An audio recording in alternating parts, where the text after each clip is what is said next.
Railway پر پھاٹک لگنے تھے، کیا ہوا؟ آج کا سینٹر سٹیج فالو اپ۔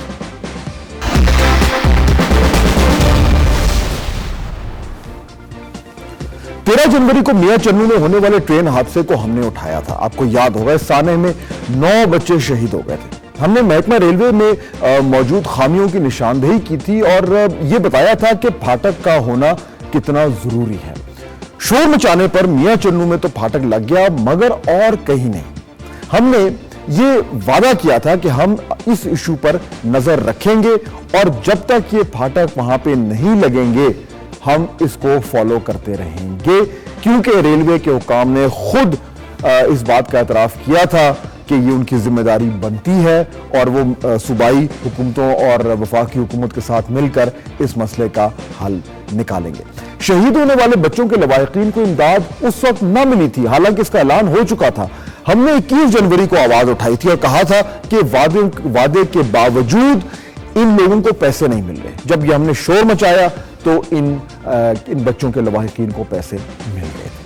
25 جنوری کو ہم نے ریلوے کی مالی اور انتظامی حالت پر بات کی تھی اور یہ بتایا تھا کہ ریلوے کا خسارہ 35 کروڑ سے تجاوز کر چکا ہے۔ 100 کے قریب لوکوموٹیو خراب کھڑے ہیں جنہیں ٹھیک کرانے کے لیے ریلوے کے پاس پیسے نہیں ہیں۔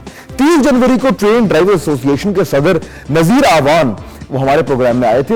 انہوں نے سگنل سسٹم، کراسنگ اور بریک سسٹم پر بات کی تھی اور کہا تھا کہ ان میں کہاں پہ جو ہے وہ نقص ہیں۔ دکھ کے ساتھ کہنا پڑتا ہے کہ آج 2 ماہ ہونے کے باوجود کسی معاملے پر کوئی پیش رفت نہیں ہوئی۔ یہی خدشہ تھا ہمیں پہلے دن کہ اس وقت تو لوگ آ کے جو وزراء ہیں، آپ کو یاد ہوگا بڑے تیش میں آ گئے تھے وزیر صاحب اور باقی جو حکام ہیں وہ بڑے دعوے کرتے ہیں، لیکن پاکستان میں بدقسمتی سے کوئی فالو اپ نہیں کرتا۔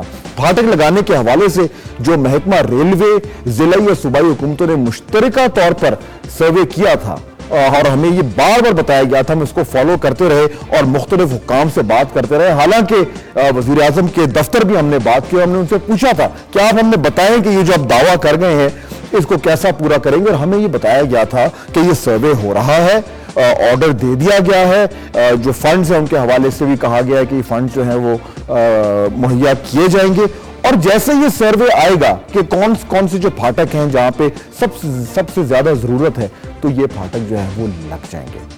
آج تک بدقسمتی سے یہ رپورٹ جو ہے سروے رپورٹ سامنے نہیں ہے۔ ریلوے کے حکام صاحب ہم بات کرنا چاہے تو وہ فون نہیں اٹھاتے اور کہتے اگر کبھی بات ہو بھی جائے تو وہ کہتے ہیں کہ جی ہم انتظار کر رہے ہیں اور یہ جب وہ رپورٹ آئے گی اس کے بعد فیصلہ ہوگا۔ یہ اس طرح کے مناظر، یہ ٹرینیں گزر رہی ہیں، پھاٹک لگے نہیں ہیں، ہم انتظار کر رہے ہیں ہمیشہ کی طرح کہ ایک بار پھر ایک حادثہ ہو اور معصوم لوگ، بچے اپنی جانوں سے ہاتھ دھو بیٹھے، پھر واویلا ہو، شور ہو، پھر وعدے ہوں اور اس کے بعد کچھ نہیں ہو۔ یہ منہ بولتا ثبوت ہے کہ کیسے ہماری حکومتیں جو ہیں وہ کہنے کے باوجود کچھ نہیں کرتے ہیں۔ یہ آپ نے دیکھا، یہ کراسنگ سے ابھی گزر رہا تھا ایک ٹریکٹر، یہ موت کی یہاں موت کھیلتی ہے، لیکن ابھی تک اس پہ کچھ پیش رفت نہیں ہوئی، کوئی توجہ نہیں دی جا رہی اور کچھ نہیں بتایا جا رہا کہ یہ جو وعدہ کیا تھا کہ یہ پھاٹک لگیں گے یہ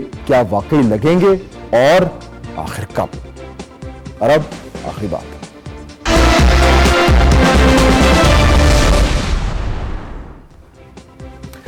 صدر آصف علی زرداری کے دورہ کوئٹہ کے دوران سیکیورٹی وجوہات کی بنا پر شہر جام ہوا۔ اس دوران آپ نے پڑھا ہی ہوگا اور ٹی وی پہ بھی دیکھا ہوگا کہ ایک بچی جو ہے اس کی رکشے میں ولادت ہوئی۔ صدر صاحب نے زبانی معذرت کی، جبکہ وزیر اعظم نے آج میڈیا کے سامنے آ کر یہ کہا، میری سسٹر لا کار میں پیدا ہوئی اور اسی طریقے سے کوئی ٹرین میں پیدا ہوا۔ اس کے وہ ناٹ کہ میں کچھ میرا ڈیروگیٹری قسم کا لفظ تھا، مگر if somebody is hurt, even my friends in media, I apologize.